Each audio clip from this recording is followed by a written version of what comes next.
از مسابقه تو من نمیشناسی خوش اومدین. یادتون نره ما رو حتما فالو داشته باشین وگرنه نمیتونین تو مسابقه شرکت بکنین. بریم ببینیم اسپانسر امروز ما کیو برامون چه تدارکی دیده.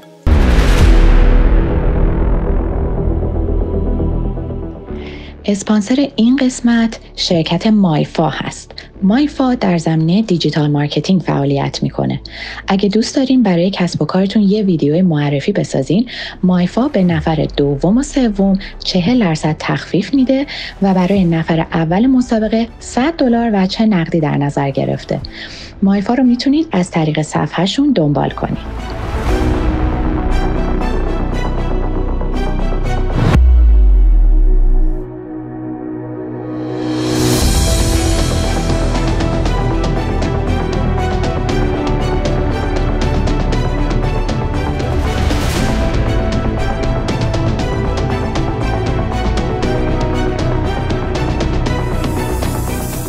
سه نفری که امروز میخوایم در موردشون باهاتون صحبت بکنیم رابرت دنیرو، مادونا، ارنست همینگوی هستن.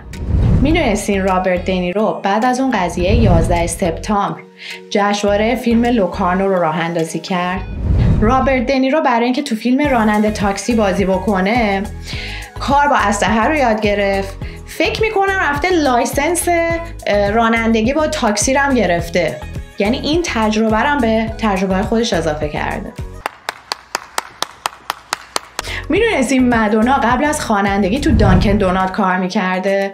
دانکن دونات یه مغازه‌ایه که توش قهوه و چایی و دونات و اینا میفروشن. فکر کنیم مادونا تو دانکن دونات کار میکرده. حالا کدوم شعبش بوده هر کی نزدیکشه بره اونجا نگاه بکنه، دستی بگیره، شاید تبرک چیزی بگیره. خواننده معروف میشه، بازیگر معروف میشه. تموم شد. خیلی تاثیرگذار بود. مادونا بیشتر از 20 تا کتاب کودک نوشته. ارنست همینگوی 4 تا زن داشته.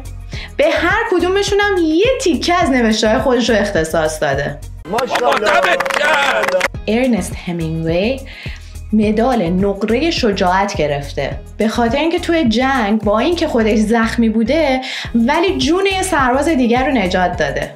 خدا حفظت کنه. دمت گرم. حالا سوال ما از شما اینه کدوم یکی از این 3 نفر هستن که گربه رو به عنوان حیوان خونگیشون انتخاب کردن؟ جواباتون رو برای ما کامنت بکنین. یادتون نره حتما ما رو فالو داشته باشین. ببینین چند بار گفتم.